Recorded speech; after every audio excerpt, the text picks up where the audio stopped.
What's up, everyone? Jeremy here from The Quartering, and after over a month of public pressure, after California, Gavin Newsom's California, tried to let Rampage Jackson's son walk away from a brutal crime in which he tried to take from this world a U.S. veteran and said he did it just because he felt disrespected and people were playing with him. As the media and Democrat judges, lawyers, and lawmakers would say, he suffered a mental health crisis. He took this guy to within an inch of his life, and now, finally, and I honestly believe only because of all of you continue to put pressure on, make sure you leave a like on the video, they have arrested him, and the details of the arrest and the charges are actually pretty... They're worse than I thought. Now, a huge shout out to this video sponsor, though. I remember it's Lear Capital. Back when I graduated, I remember getting a gift for about like $500. I have no idea what I did with it, but it certainly wasn't, things were good back then. And we were a few years away from the Great Recession. And so who knows? But lately I've been thinking about what would have happened if I put that money into gold. I actually looked it up. $500 in gold back in 2006 would be worth $2,687 today if I had invested in gold versus $2,510 if I had invested in the SPY. I mean, it's actually crazy. So I would have made more money if I had invested in gold, which surprised me because the stock market has been performing so well since the recession. I started thinking about it because I've been wanting to diversify my investments into precious metals lately. I mean, with everything being so uncertain out there, it feels like, hey, precious metals are a good place to put your money. It's nice to know not only is it a hedge against the stock market, but it can keep pace with it too. I want buying precious metals to be as simple as possible, so I'm going to use the sponsor of today's video, Lear Capital. Lear Capital specializes in helping people like me and you protect and grow our wealth with gold. They have over 27 years experience, thousands of 5-star reviews, and over $3 billion in trusted transactions. If you're interested in precious metals, maybe you think crypto is too volatile like I do, and want a physical asset you could hold in your hand or in your retirement account, a simple way to do so is to call Lear Capital today at 855-271-1871 or go to trylear.com/thequartering. Lear gives you a lot of options, great reports, and information. And if you want to get more educated, and like I mentioned, you can take possession of your metals, which is one big thing for me. Have them store it for you. You can roll over an existing IRA or 401k into gold IRA and get the same tax advantages. As a special offer, by the way, if you make a qualified purchase, Lear Capital will give you up to $15,000 in bonus gold or silver. So check them out at 855-271-1871 or go to trylear.com/thequartering. trylear.com/thequartering. Raja Jackson has been taken into custody for the vicious pummeling that he put on Psycho Stu. Jail records viewed late last night that showed Thursday morning, Jackson was actually arrested yesterday morning, getting booked shortly before 2 p.m. local time. He was charged with a felony, and online records show he's being held on $50,000 bond. Now, am I pumped about a $50,000 bond? Not really. That means he'll be out later today. That means he could go to a bail bondsman, $5,000, bond himself out. He won't spend a second behind bars before his trial. And I'm sure he won't get any jail time either, because again, we all know he was just suffering a mental health incident. He was having a mental health crisis, or whatever it is that the media tries to pretend happens every time one of these brutes takes somebody's life or pummels them just for being in the wrong place at the wrong time. TMZ was the first to break the news of Jackson's arrest Thursday night. Jackson was involved in the brutal pummeling of Stuart Smith, who goes by Psycho Stu, during a Knox K Pro Wrestling event in California in August, where Jackson jumped into the ring, slammed Smith to the mat, which might have been fine. Like, that part may have been part of the event.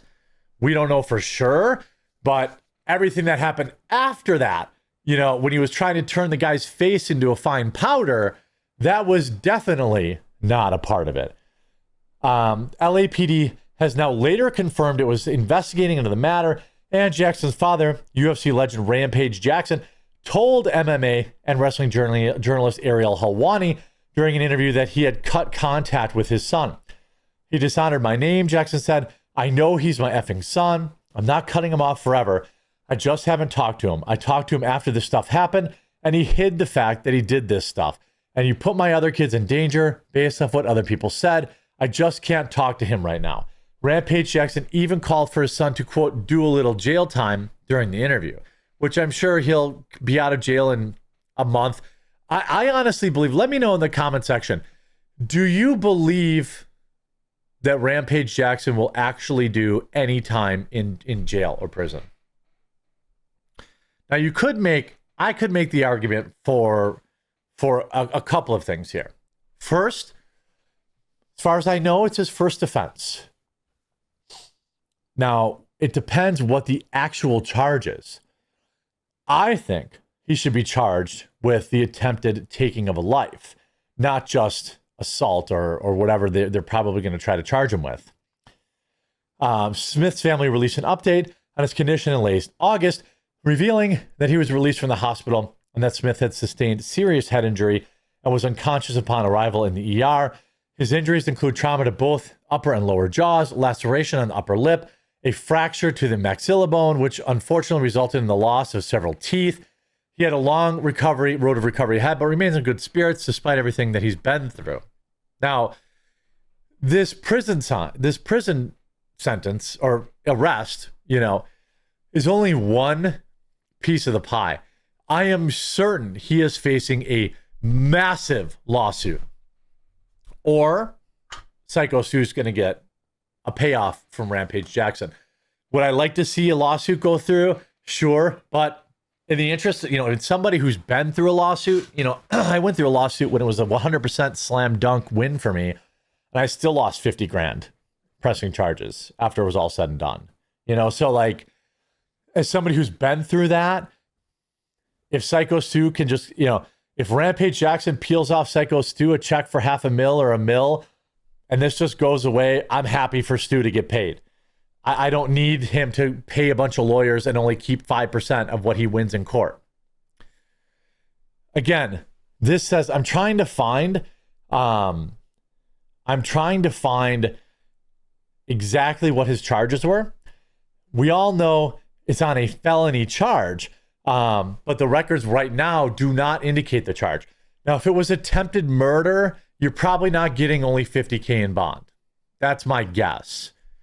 And it's also pretty pathetic that we can say pretty confidently that the only reason that he was finally arrested is because of massive online pushback. Like, they were going to 100% let this dude walk. You can't convince me otherwise. They were going to let this dude walk because it's California.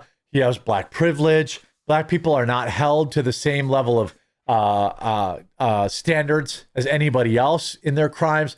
Now, you might whine and complain to Jeremy and to me and say, yeah, but look at how many of them are in prison. Yeah, well, stop committing crimes.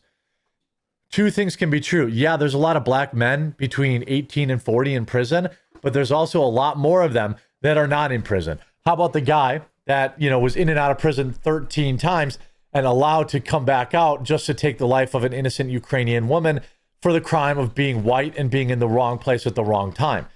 There is no doubt in my mind that that crime was also racially motivated. That was the guy that should have been behind bars.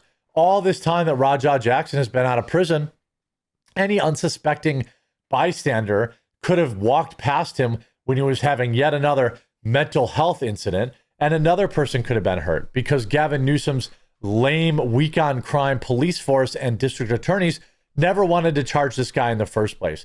I assure you, I will state 100% personal certainty that they never wanted to charge this guy. And it was only the prolonged, loud social demands. They were happy to let all the other headlines take over. There was nobody happier about that poor Ukrainian woman losing her life than Raja Jackson's defense team. They knew that he was going to, everyone was going to talk about that. Or then everyone was talking about Charlie Kirk. They wanted to do everything they could to try and, keep him out of jail because, again, to Gavin Newsom, it's just, oh my gosh, it's another black guy in jail. Not like what the rest of us, including black people who understand, don't want to be subject to crime either. Like, it's not the color of his skin, it's the crime he committed. And the fact that you wanted to like minimize that and be like, oh yeah, but my numbers. Nah, we're good on that. Just don't commit crimes and you won't go to jail. In most cases, I guess unless you're Trump, where they'll try to put you in jail for whatever, they'll make up whatever they can. But nonetheless, now he'll be bonded out today, I'm sure. And I just hope he gets the appropriate charge. And that really is attempted murder. I don't think you can really make an argument for any other charge. They're probably going to give him like aggravated assault or something like that, a weaker charge. And then he'll plea that down to simple battery. And then, Psycho Stu will get a check and everyone will move on until this guy does it again. And that time when he does it again, maybe the person will never recover. We've seen this story so many times before. I hope you were informed by this video. If you were, please do leave a like on it. If you haven't yet, please subscribe or follow down below. And we'll talk to you again real soon.